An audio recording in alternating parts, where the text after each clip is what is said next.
What's going on, everybody? We are back with another episode of The Jungle this morning. And guys, with me today, I have Nick Stevenson. And Nick is a great guy, man. We both go to Powerhouse together. I've noticed Nick from afar for a couple years now. And just recently, we have started talking and kind of building somewhat of a friendship. And he's just one of the most humble. And you look at Nick and it's funny because I always thought Nick is tattooed from head to toe, and I always thought Nick had been to prison. And while he has a amazing story, I approached Nick on the front end and was like, hey man, you've been to prison, right? You want to come on the podcast? And he was like, no, never been to never been to jail. So I had to laugh, and I'm like, if the shoe fits, we're gonna wear it. So, but no, Nick is a amazing guy. He's got an incredible story. We're going to get into that. He has his own personal training business called Become the After, which he operates out of the North Canton, Ohio area. So today we're going to talk about fitness. We're going to talk about God. We're going to talk about all kinds of things. And guys, before we get started, I just want to remind everybody, YouTube seems to be doing the best for the show right now. So if you guys are subscribing on YouTube or just tuning into YouTube, give us a like, give us a subscribe. The channel is not monetized. That was never my purpose, but all that does is push us up in the rankings for other people to hear the message and kind of get us out there to help more people. So appreciate all my past people that have come on the show. I definitely appreciate Nick coming on today, man. So without further ado, guys, this is Nick Stevenson from Become the After Personal Training. What's up, buddy? What's up, man? Thank you so much for the introduction. That was really nice. And I appreciate you so much for thinking of me and wanting to share my story and to thank you so much for that introduction. That was very nice of you. Well, dude, I got to tell you, so when we first moved to North Canton, we live right down from Twisted Olive, and we used to go into Twisted Olive all the time, and you were serving down there. Mm-hmm. And I used to love your tattoos from afar, and like I knew we had started going to Powerhouse, but I'm not the type.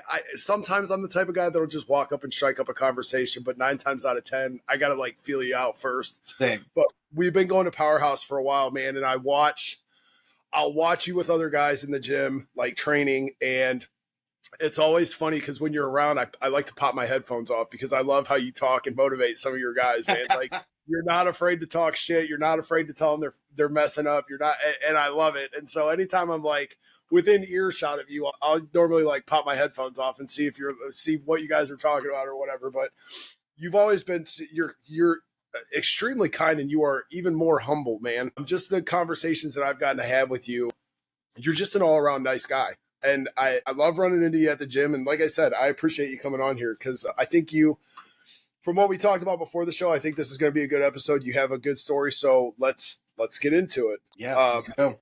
So why don't you just tell us real quick, like, where'd you grow up? Where are you from? What your childhood was kind of like? I grew up in Florida, Coral Springs, Florida. My childhood was actually really good. I probably lived at an upper middle class home. We traveled a lot. My dad was an architect, and he would build shopping plazas, and then we would travel to location, and he would also design them and lease them out. So I lived in New York, California. So I got to travel a lot when I was a kid and live in different places. So until I was about 8 years old, my childhood was about as perfect as it can be. I had about 5 other boys in the neighborhood. We were all best friends. So it was an incredible experience. I did martial arts my whole life since I was 5 years old. So I was always into doing athletics, every sport. I'd say when I turned about 8 or 9 years old, my parents had separated. My dad essentially took me to Ohio without telling my mom. It was a really kind of traumatic story, but private investigators had to come find me. Took me back to Florida. And then on the plane home, my mom tells me, that's not your real dad.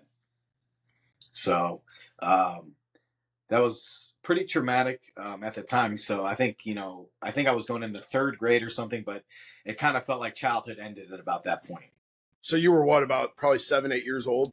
So life definitely took a different turn after that. The separation of my parents, my mom selling the house, moving to apartments, and then it just seemed that life kind of took a downward spiral as far as the home went. My mom being single, living situations kept getting more dire and less.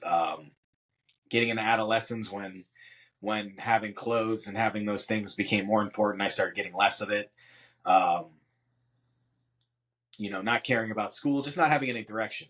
Um, my mom was broken herself, so it was just very difficult. Um, and when I essentially moved out when I was 16 years old. I was living on like friends' couches, things like that, and so I'd kind of been on my own since 16. I did get reacquainted with my dad um, during that period of time, and he would help me out from time to time, which was really it really saved my life in a lot of ways too. No, Uh, you're talking your biological father. no, I mean I call him my dad because he's been there since I was the day I was born. Okay. So Okay. he's never not really been in my life. There was a period during I'd say the middle school, sixth, seventh, eighth grade. I didn't have him in my life really, and that was bad living situation at that point. By ninth or 10th grade, I decided to drop out of high school and get my GED. I started going to college right away at FAU. I'd had my own apartment. I was delivering pizzas, and the dude that I was living with was an alcoholic, and he was dating one of my buddy's girlfriends, and he decided to go back to his wife and kids, and I got kind of stranded in this apartment by myself, with a delivery job. And my dad had been in contact with me, and he had offered to move me up to Ohio a few different times, and I was like, well, no, my friends were my family at that point, and but it got to the point where the electric was getting shut off. I had nowhere to go. My friends are either going to jail or getting in trouble or in gangs or selling drugs, and I just kind of made a decision. I called him and I said, once the power went out to the apartment, I said, does your offer still stand? And he helped me get a car and an apartment. And so just before I turned 20 or 21, I moved to Canton, Ohio. And Can I ask you real quick, because you just made a statement that all your friends were selling drugs and I mean doing illicit things. What was the driving? I mean, obviously, if you were down on your luck, low on money, what was the driving factor behind you not wanting to engage in those activities or get into that lifestyle? well, I don't think anybody they don't think they're bad person or they're doing things wrong. And that was kind of like my little logic for what I was doing at the time. It was like I hung out with gang members, but I wasn't in the gang.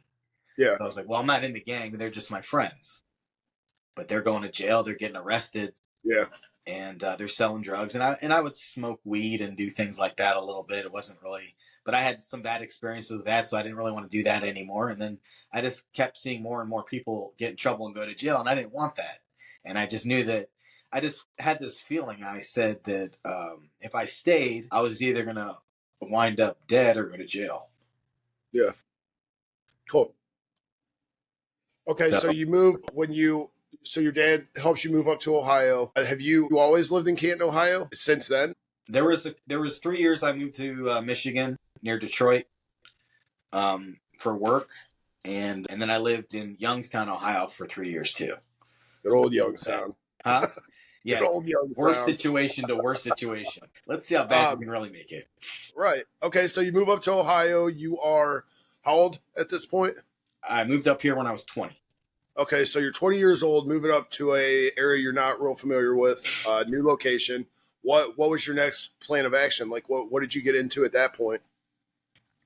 My attempt was to go back to school, but I was actually a little bit more interested in making friends and connecting and having a social network, which was more important. Felt and this is part of the story too, where I'll go into like nobody owes you anything, and I felt owed. Oh Unfortunately, yeah. in that period of my time, I felt that my dad owed me for you know I blamed him for my life turning out the way it did, and didn't hold accountability for it. So my main goal was to make friends and to have a life that I didn't get to really enjoy.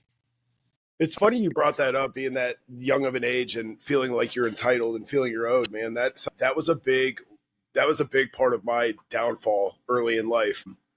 Dude, I came from a good neighbor. I came from a good family.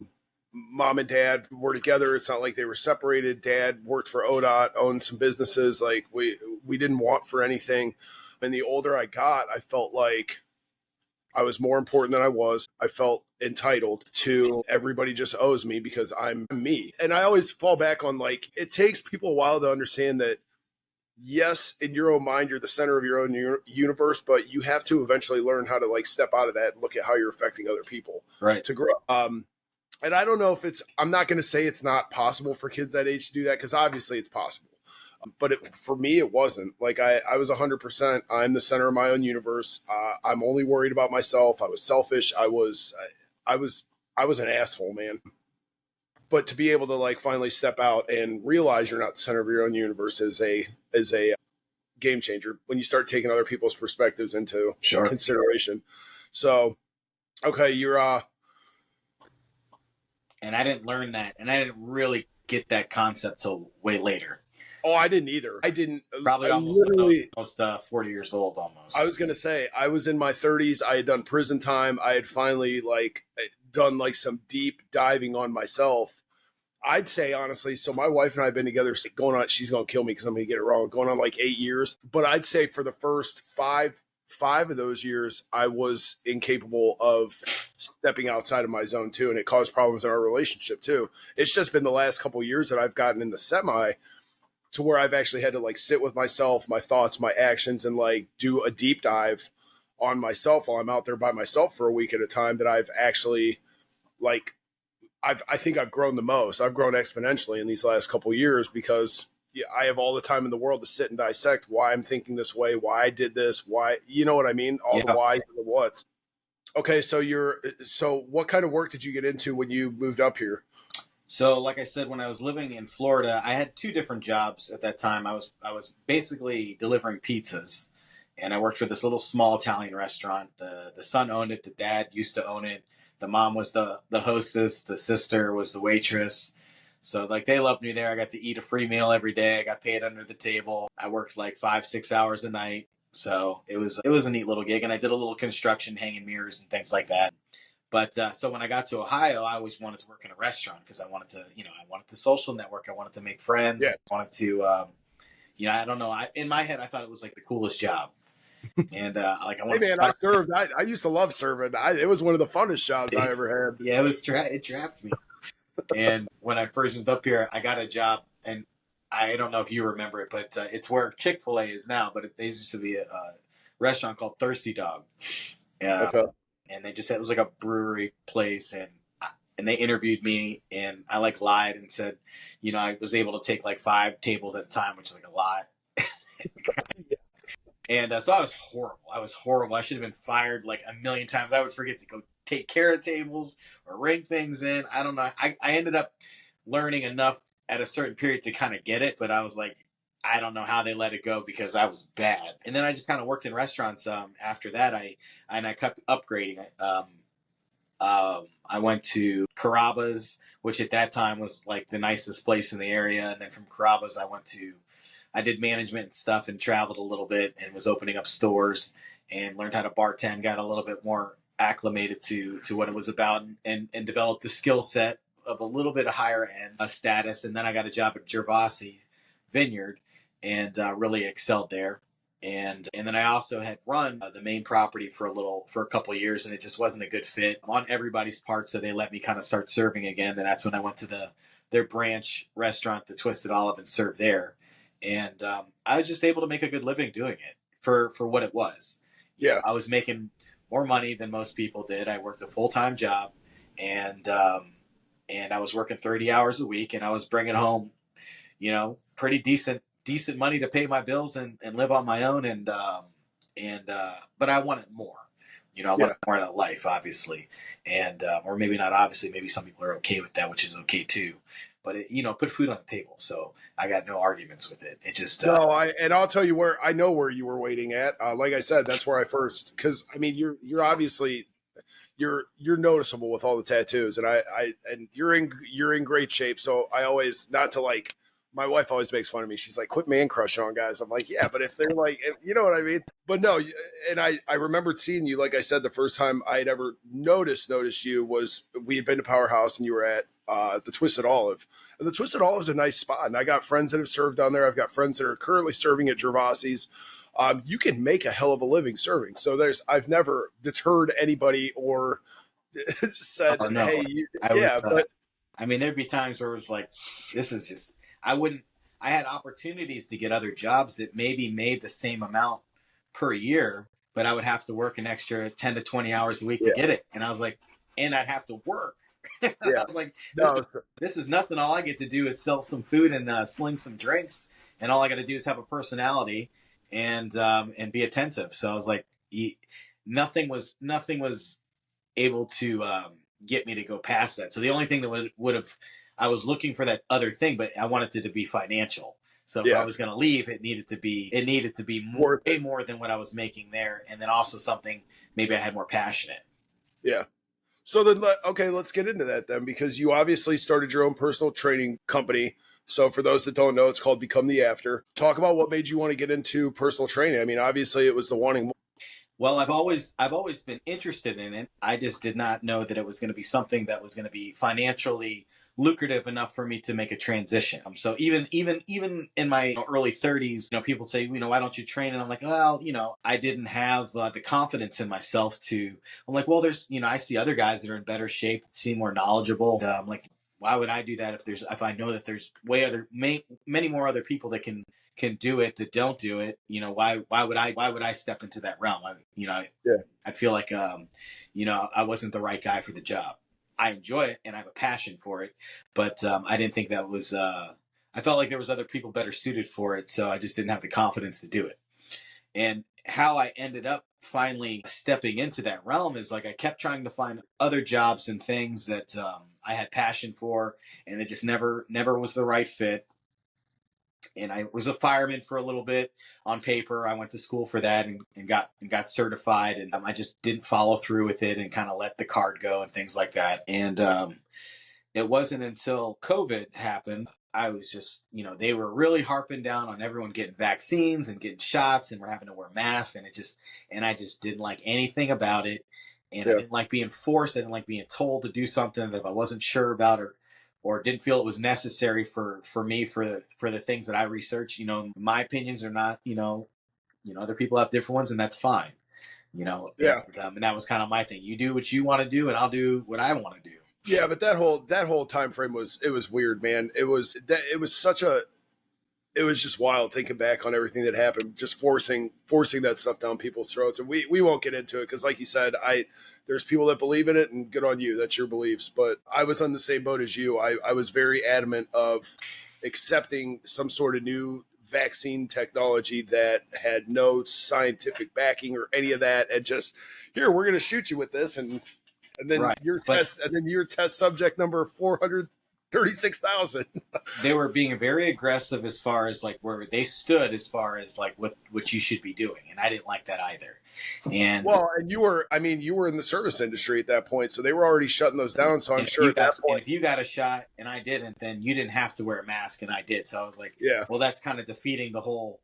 I don't know. It yeah, was just there was lots of like talking out of both sides of your mouth, and I just didn't. I just didn't like it. I wasn't about it, and I was like, well, please God, help me find something else. Like I don't have a lot more options. I felt like I'm getting older. Like I'm either gonna do this as a profession for life, or like I need. yeah, And I had reluctantly walked past. I was training to do a bodybuilding competition, and I reluctantly walked past another two talking about personal training. One was a trainer or a new trainer, and one was not. And the kid was telling him how he wanted to be a personal trainer, and I was preparing to do a bodybuilding competition, and I just kind of eavesdropped and chimed in and said, "Well, that's something I've always wanted to do." And I told them the same thing I told you. I just didn't think financially I could do it. Well, the one guy was really nice enough and sat me down and told me how much he charged per client, helped me figure out the math. This is how many clients you would need. I was like, even if it was lateral, I was like, how many would I need? And he helped me do the math, and I looked at it and I was just like, I think I could do that. And then I started to prepare for it and got the certification, and I got a couple, clients. That was the other good thing about working at a restaurant too, is if I still hung on to that, I would just be pulling clients all day long. yeah. Because I was just selling myself all day. But I had like 3 or 4 clients right out of the gate, and it just kind of snowballed from there. I like that you said that because in the restaurant industry, you are selling yourself all the time. So it's funny because when I was serving, and I'm sure you got this all the time too, it was always, so is this your only job? Like, or what else do you do? And Right. I'd be like, nothing, I serve. What are you talking about? Right. So no, that's awesome. Yeah. But I had little ego things when it came to things like that, I guess, when it came to serving, as I made it a point to make sure people knew that I was a professional about my knowledge and my skill set. But so yeah, I had a few clients, and then I was scared to, like, I was full-time status, so that means I got the schedule that I wanted. I got to stay later if I wanted. I got my insurance.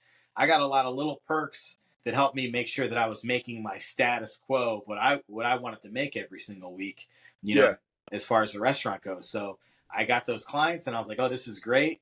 So my first little step, into the water was like, okay, we got to get rid of full-time status now, because I got to be able to take on a little bit more clients, and I did, and just kind of snowballed from there. And then I went from 4 days a week to 3 days a week to every other weekend, and just finally let it go. And I kind of wish a little bit I would have saved it just to always have something in the back corner. But I was like, I was done with it. I was glad to be going Yeah. with it.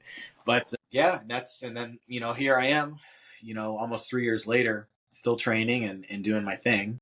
But I was gonna say I was at Powerhouse when you started this journey. And it's you and there's I think two other trainers up there that are the main line. Like that's who people go to see, and it's grown. I like seeing guys that I'm a big advocate for guys that do their own thing and succeed on their own, entrepreneurs, self-starters, whatever you want to call them. I've got a lot of buddies that do stuff like that, and I always applaud them. I always take my hats off to them. They're and I love watching me, having been a Powerhouse member for the last 6-7 years, and seeing what you built when I walk in, seeing the little digital display with all of your clients that you've had, and all the swag that like guys are wearing to the gym that become the after shirts and things like that. Man, you've built something amazing, and I love stories like that, like underdog stories. That's what the whole podcast is sure, about. That's why I wanted to have you on. So it's amazing, man, and I'm proud of you. I know we're not great friends, but just as somebody on the outside that appreciates an underdog story, like I'm proud of what you've done, because it's good shit, man. I appreciate that. Yeah. So you've been at this for 3 years now. Just to go off on the side, then we're going to get over to religion and things like that. Another part that we said we were going to talk about. What is something that you would encourage anybody looking for a personal trainer to ask or look for, or maybe look out for, in regards to finding a personal trainer for them? Well, here's the thing about personal training, which I'll say is that am I the most knowledgeable person in the world? No. I'm not. I don't have the highest IQ. I don't have the highest knowledge about fitness. I know how to do it. I know how to make it work. I know how to make sure somebody doesn't get injured. Does somebody be able to explain your fibers and your muscles on how they're engaging a little bit better? Absolutely. What I will say, you need to find somebody that's competent. You know, am I confident and competent enough to make sure that, whatever your goals are, do you want to put on a little bit of muscle? Do you want to drop a little bit of weight? Yes, I can take you there. And if there's a limit to, like, I'm not confident or feel confident enough to put somebody in a bodybuilding show yet, but I would like to be. But when I am, I'll definitely announce that. But that being said, is that you can be the smartest person in the world and have the most knowledge in the world and know about workouts and everything else. But if you don't have the right personality and you don't have the demeanor, the person's not going to receive it and not going to listen to it. Yeah. So, you have to find somebody that's relatable enough to you that you have to trust them. It's a hard thing to trust when you're changing your diet and you're changing your fitness and you're listening to somebody pour their motivation and their knowledge into you. And it's cool to take somebody on that journey. And I actually just had this conversation. So yeah, I mean, to answer the question is, you need to find somebody that you, one, can relate to and get along with, and that you trust that they're going to take you to that point. Out of all the trainers that I work with in the gym, there's not one in there that I say can't get you to your goal. I don't Yeah. think that any of them are not capable of doing the same thing that I am, vice versa. It's, which journey do you want to go on? Whose information do you want to listen to? And, do you feel comfortable with that person to put them, let them drive for you and take you there?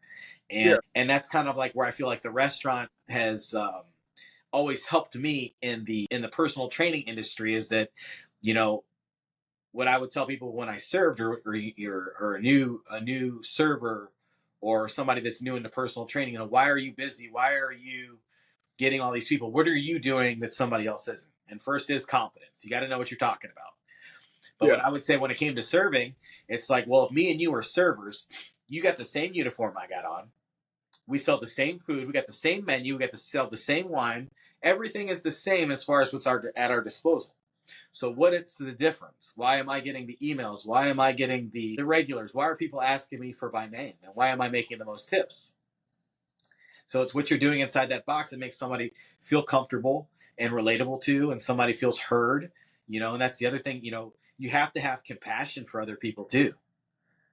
Some people are like, oh, I don't want to train people because, and they're smarter than I am, I would say, I don't want to train people because they're just not going to listen and they just can't do it. Well, we didn't all start off like just following this crazy diet and doing all these workouts. The reason why I've always been good at anything is because I've always been the worst at it. And it takes me the longest to understand it. So I understand people's journey when it comes to, maybe not getting it. And I like to watch those wheels slowly turn when they're slowly starting to digest information, or like, oh, I finally get it. And then they go a little bit more and a little bit more. But you have to treat everybody kind of equally different, you know. Yeah. And you can't have the same tone and the same relationship with every person. Like you said, sometimes you would eavesdrops on me. Like, Yeah. maybe that person was able to take a little bit more, but I have to cultivate that relationship to be Know able. what clients, yeah, you can Right. push that with. I'm not Yeah. going to talk to one of my clients that's a 57-year-old woman the same way that I'm talking to Right. No, year absolutely. old guy. Absolutely. Different. It's different, but Yeah. they're both getting results that they want, and that's the important part. Yeah, I mean, I think you're dead on with that. That was kind of the answer I was hoping for. You just have to be personable, and you have to know where to meet people where they're at. And yeah, I mean, you sell yourself, so that's awesome. And Oh, go ahead. And I was going to say, for me too, what I've been learning on this journey myself is that I have a passion for working out. I have a passion for exercise. I don't think that I'll ever not do it as long as my body allows me to in some capacity. And I would say that I like training people, but I love pouring into people and motivating them and watching them Yes. really just change. That's what drives me. That's is that when I watch somebody actually change, and not just with their physique, but most of the problems that people have, at least for the people that I work with, is the self-sabotaging and Yep. listening to the wrong voice in your head, and I can't do it because of this and this, and stop. To watch them start changing the voices in their head to something with a little bit more optimism and positivity behind it. Oh, absolutely.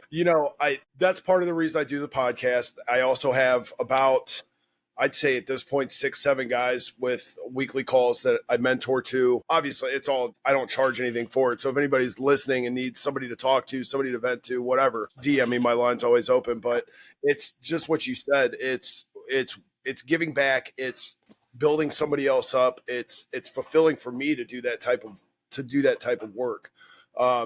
And I'm in the perfect seat for it because I'm alone in my truck for 40 hours a week. You know what I mean? So I love doing stuff like that. And I think that would be a game changer as far as society goes if people would stop being so self-centered and thinking you have to work, work, work, and it's me, me, me. And people learn to pour back into other people, and people learn that, giving back will actually make you far richer than like mentally and spiritually than going to work and just pounding out 80-hour work weeks like money doesn't mean shit. I took my kids to the lake yesterday, and I'm sitting there and I'm in the beach chair and I'm looking back and I'm like, I'm just thinking about life, and I'm like, all the work that I do with all these other guys, all my brothers, all the, you know what I mean? And then I get to sit here and I have 2 almost adult age children. One of them is an adult, and I have my 12-year-old son, and they pick us. Like they want to hang out with us. They see the amount of work that I do with other people. They see the amount of, you know what I mean? And they, the universe will always give you, and God will always give you what you put out back. It's just, and it might not be in the capacity that you're looking for, but you'll get it back. It's in his timing for sure. It is. And no, man, that is the most, just working with guys and being able to, like you said, watch them grow, whether it's mentally or physically or in whatever aspect. That's the biggest reward that I see through all of this. I get to hear people's stories, and Yeah. I have a story, and I've gone through a lot of hardships, and so I can relate. And Yeah. usually I can relate to somebody's story in some capacity, and so I know how hard it is. Yeah. And I think when you're able to relate to somebody, to know that you've been there. If you're looking at me like, I can't achieve that because he looks like that, or he can do this, or it's like I didn't always have that.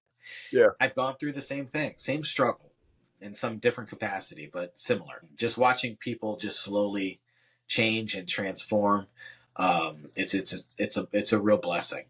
It is, man. It's one of my favorite things that I have my hands involved with right now. And like I said, you can always make more money, but to feel fulfilled spiritually, mentally, that's the best thing. It's the best feeling I've ever had. So I get it. You have joy, and there's a Yeah. difference between joy and happiness. Yeah. And when Yeah. you have joy in your life, it's Yeah.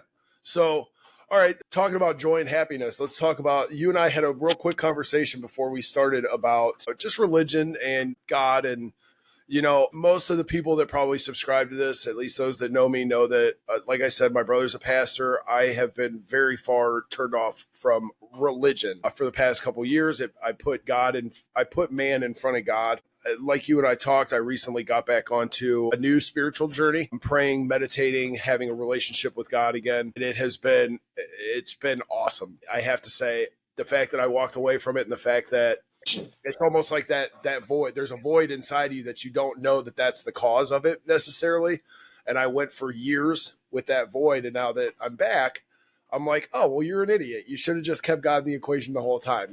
Things may not have gotten so hard. But you are recently saved. You're about 7 months into your newfound walk with God. So let's talk about that. What turns you on to church and what turns you on to religion, or whatever you want to call it? sure. And I will say, I've always known that God's in my life, but like truly surrendering and handing it over to Him is, that's been the recent thing.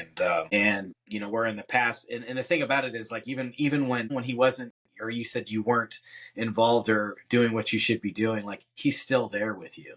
Yeah. And even when I look back, when I'd say that He wasn't there, He was there. But I'm able to look back and see those blessings and all those things that, like, that was Him.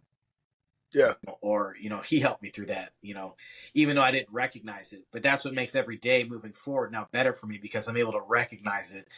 And when you know that you're not alone, and that, that he is there for you all the time, it just, it creates a lot of, it doesn't make it as hard. And you have, when you have faith in Him. And, but I'll say I had a pretty traumatic past couple of years.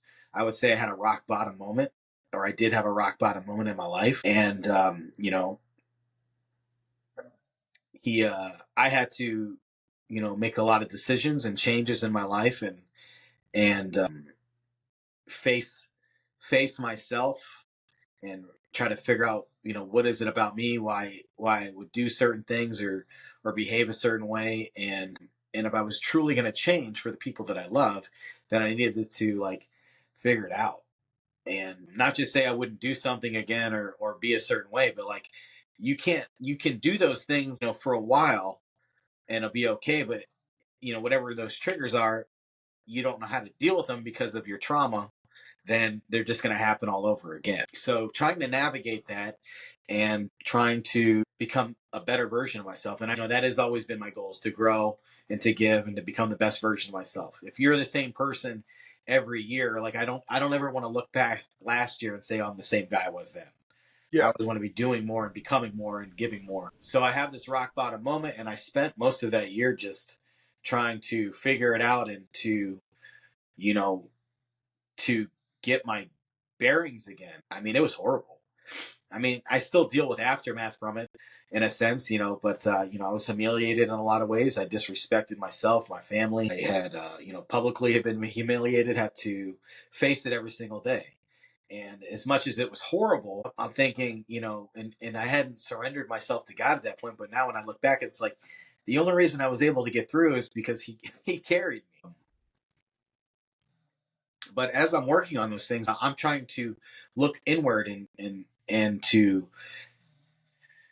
read things, and that, figure out, what is it about you, and what hurts your relationship, what are things that are, what are things that, when we used to pray, are you leaving out your dirty secrets of the things you don't want to talk about? Like, because he sees everything. So, but Yeah. you have to lay them and surrender him at his feet. And, so one of the biggest things for me was, which I always, I never truly thought it was a problem, but like porn, that was an addiction. I look at now is that it was an addiction, and getting rid of it, it's like, well, I'm so disciplined in everything that I do in life, whether it's eating or working out or or everything that I put everything that I have into it, but this one thing I just can't not do. Yep. And that was the trigger for me. It's like, well, or I'm not going to do that tomorrow, or I'm not going to do that, today. And then I do it, and I just felt like I was letting myself down every single day. And then also would pour into my relationship and not realize it, because it's like, well, I'm not cheating, I'm not doing anything wrong. Yeah. But it definitely does. And No, and I don't think it's talked about enough. And I've struggled with it too. Like I said, I've talked to most of the guys because I don't mind asking that question because it's so prevalent in our society and so readily available, and the effects of it are so they can be so like devastating. Like you said, it'll cause problems in your relationship. It gives guys a false sense of what that's supposed to be. I mean, it's not talked about enough. So I don't mind bridging the gap and like making the initial conversation or having the initial conversation with people, because I've got two teenage, I've got a son that's 12 and I've got Christopher's 20, and I've busted them, you know what I mean? And I've tried to explain this is not good for you. Like what it does to your brain while you're developing, it's not good. What it does right, to your brain after you've developed is not good. And it's just so, it's not like where I was a drug addict. It's not like where I got to call my guy up and then I go and I'm like it takes time to like make and work through that action. Whereas porn, you turn around and it's 3 clicks and you're on a website and it's there. sure. And now it's always in your face with social media in some way, shape, or form, or something triggers you to think of something else. Yeah. And I didn't have that guidance at that time to understand those things, or what relationships were for, and you're not creating necessarily false things in the bedroom and things like that. I don't think. I mean, I'm sure it did in some aspects, but the biggest triggers for me was that it became something that was used. Was I having a bad day? Was I having a good day? Yeah. Was I bored, or did something make me upset? And using it for those dopamines to Yeah. just use it as this thing, and it's like, well, and I would feel depressed afterwards because I wasn't able to control this thing, that was supposed to be nothing, that was too bad. Well, then why do I feel this way? And every time Yeah. that I told myself I didn't want to do it, I ended up doing it. There had been a point, I'd say 7 months ago or more, that I finally got control of it, and it gave me a lot of power, inner power and peace, because I was like, you took control of it, and it wasn't gone, and it still will never be gone necessarily. And but as I started that journey, and then I stopped going on social media, really. I started listening to podcasts and listening to influencers of people that I wanted to listen to. And um, and one of the first ones that I had found that I had just really, really captivated me was Steve Weatherford. And I don't know if you know who he is, but he used to play for the New York Giants. He's a punter, or he was a punter, and he found God, and that's what he does. He does podcasts, and he's speaking events, and he just speaks about God, and speaks about men becoming the best versions of themselves. So it's not just about finding a relationship with God; it's also becoming the bigger and better version of you, and growing Yeah. throughout the rest of your life. And I saw his picture, I'm like, oh, that's a jack dude that's talking about this, and I didn't know who he was. And then so I'm like, well, do I want to put my time and listen to this podcast? And the first one that came up was my testimony about, and that was kind of right when I had started mine, and I was like, and I clicked on that, and that's like where it started, that's where God really started, where I noticed, I'm like, oh. And then I found that, and then this other puzzle piece got put in place, and then this other one. It's like he just kept lining things up to make sure that I stayed on my path that I was on, and then it just started to snowball from there. And he went through the surrender prayer, giving yourself over to God, when I was listening to his podcast, and I did it when I was listening to his show. And I had just reached out to him months later just to say thank you through a text, through a private message on Instagram. Didn't ask for anything, just wanted to let him know how he changed my life. And he actually messaged me back, and not just like, "Hey, thanks," but like started asking me questions and like Oh, had a that's little cool. Q&A.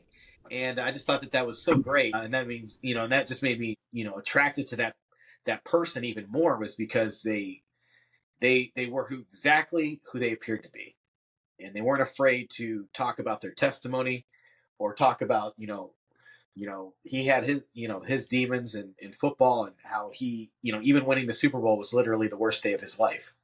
But he gave his testimony, and it made me feel better about talking about mine. So I shared that with him, and he asked me a lot of questions, and then from there all these little things got put in place. Like I do a men's group now once a week, which I encourage anybody that's trying to better themselves, or that have things they need to surrender to God or put at his feet to find. You have to find the people around you to sharpen you. Yeah. You are who you hang around with, or you will be, you are like the 5 people you hang around with the most. And so I started looking for people that were like-minded or on that same journey, or broken men trying to repair their lives. And then so I was looking on his page, and he does these big events at his house, and like they do all these workouts, and they go in the water, and he's taking pictures with everybody at the end of it, like a thank you. And I looked on it one day, and I'm like, oh my God, I know that one guy in the picture. He's from this area, Canton. Oh, I was no like, kidding. holy cow. And so I just, I acknowledged it and told him how awesome, because I know, I've been listening to Steve now for months and months and months, like every podcast I just pour into. So I knew that him being there, like that was an investment, and I know how much change that Yeah. he have overcome to be there. Kind of long story short is, like, I was able to connect with him afterwards, and now that's the kind of my spiritual leader in my men's group that I'm in. Is like, it's just crazy, like, that I found this person on Spotify, and then I find this other person that I know personally from my That's little local. my little town that Yeah. I live in, and then it all snowballs from there. And and then he also goes to the same church I go to. It's just incredible once you start to really recognize. Oh, 100%. It's yeah. When you can sit back and you can actually, once you, like I said, once you start pouring in to God, and then you sit back and you just see all the little coincidences, and you're like, that's, you know what I mean? It just solidifies your belief even more. It solidifies this thing is real. Like, and I love it. I love the little God moments, dude. They're my favorite. They So happen every day, honestly. Like, some are bigger than others, and most of them we probably don't even see. But yeah. he has perfect timing, and your prayers do get answered when they're supposed to. And I know that I'm a testimony for that. And I had to sacrifice a lot of my professional life. My business isn't exactly where I want it to be. My home is, and that's more important for me. And but you have to put in work. Yeah. You truly have to put in work and put in change for those things to happen. And because social media and people, they just No, it's if evil, you're man. if you're down, people are going to try to beat Yep. you until you're dead. Yeah. And they're just waiting in the wings, and they're waiting under the rocks to just and they still do.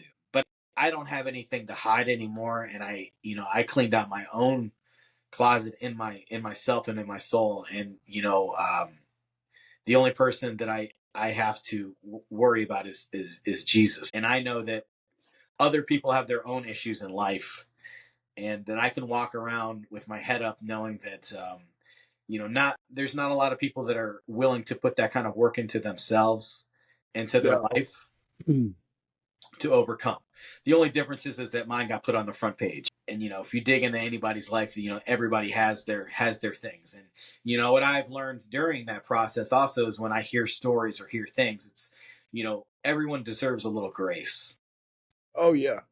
And I'll be the first person to recognize that when I hear a story or hear gossip, is to not react to it in that way, or I just choose not to be a part of it. Yeah. But No, absolutely. I No, I like that you said everybody deserves grace. Hey man, I don't know how much of my story you know, but I was looking at about 28 years prison time when I got arrested, and it was all over the newspapers. Um, People were calling my mom. People were, and we to the point where she eventually moved out of the area. I moved out of the area because it was a small little town. Um, and where you just said everybody deserves grace. Like it's people, like you said, man, people can be ruthless, people can be nasty, but everybody has things going on in their life. And I think most of society, or a lot of society, likes to turn around and point fingers because obviously, if you've got skeletons in your closet that you're not working on, it's easier for me to sit back and point at you and be like, "Oh, well, look at what he's doing. Like that's gross. How could he do that while I've got 10 dead bodies under my baseboard?" You know what I mean? Um, but yeah, man, everybody deserves grace. I appreciate you saying that. So and not everybody has to like me, and I understand that too. I'm not everybody's cup of tea, and not everybody has to forgive me. It's not. yeah, And it doesn't matter to me because I don't need to express that to them or have anything to prove yeah, to them. And that's the other aspect too. But usually, when people treat you a certain way, it's a reflection on how they view themselves. yeah, Those are things that I learned in my journey too, especially when it comes to anger or when it comes to jealousy or all of those things. They stem from own trauma, from something of their own. yeah, And it's a weakness in a sense. And I pray for all those people as well. In a lot of ways, even though I have my moments, but the people that hate me the worst or don't like me the most in this world, I just pray that they find peace. And yeah, but I just try to pour my testimony into others, and they can believe it or not believe it. But that's not my concern. My concern for myself now is to be a vessel to have God pour through and to help them build their relationships back with Him or to Him. And I don't focus on myself. I just, I want things in my life and I pray for them. But, if I pray for things, it's for things to provide for my family yeah, and a certain type of life that I want them to have. But going through struggles, I'm not as afraid anymore because I've equipped myself, where before I'm essentially walking in the rain naked with a hurricane, but I feel armed. I feel armed with a rain jacket and a shield and an umbrella and my family and my friends. And that's powerful. And this journey, and it's just the beginning. And I'm excited to see. I'm excited to see. I'm just kind of being patient on listening to God's call, and to surrendering obediently to when I hear it. I apologize. Oh, you're fine. No, I will say just recently, like I said, I've gotten back kind of aligned with God spiritually, and it has been, my mom's noticed, my wife has noticed, and it wasn't anything I was talking about. It was for a couple weeks. I was just getting up in my truck every morning, and I used to, I have like my little morning routines, and I would get up, and where it used to be, I listened to metal music, man. So it would be immediately I'm throwing on metal music, headbanger, like just raging out first thing in the morning. And then I started thinking, I'm like, this can't be good for me. Like, I'm not praying. So I started waking up, doing meditation for a little bit, praying for a little bit, putting on meditation music, like kind of like grounding myself first thing in the morning, and again establishing a relationship with God. And it's just been amazing. People have noticed. I've noticed. I'm not carrying everything. Did I lose you? I lost you. All right, guys. Just wanted to hop on. We had some technical difficulties, but Nick's phone died, and he is actually taking off to head to church. We're going to try and wrap it later. For those of you interested in the North Canton, Northeast Ohio area, anybody looking for a trainer, Nick does online personal training as well as in-person personal training. His company is called Become the After. Check him out. He is on Facebook under Nick's. Yeah, I encourage you all, if you're looking for a good guy just to have a conversation with, reach out to him. Nick, I appreciate you coming on, man. Once again, you are a great dude. I've watched you for quite a while now, and seen you grow, and I love watching you grow. One of my favorite things is I surround myself with guys that are only doing better for themselves and have that drive to do better for themselves. And I've just watched you on a upward trajectory for the last couple of years, and it's been really cool to watch, man. I love you. Again, everybody checking us out. Tune into the Jungle episode. We are available on YouTube, Spotify, Apple, Podbean, Castbox, Amazon. I think that's it. I encourage you all on YouTube, hit the likes, hit the subscribes, leave us reviews. That only helps boost us up in the rankings and gets us out there to more and more people. So you guys have a great day. I love you. We'll holler at you.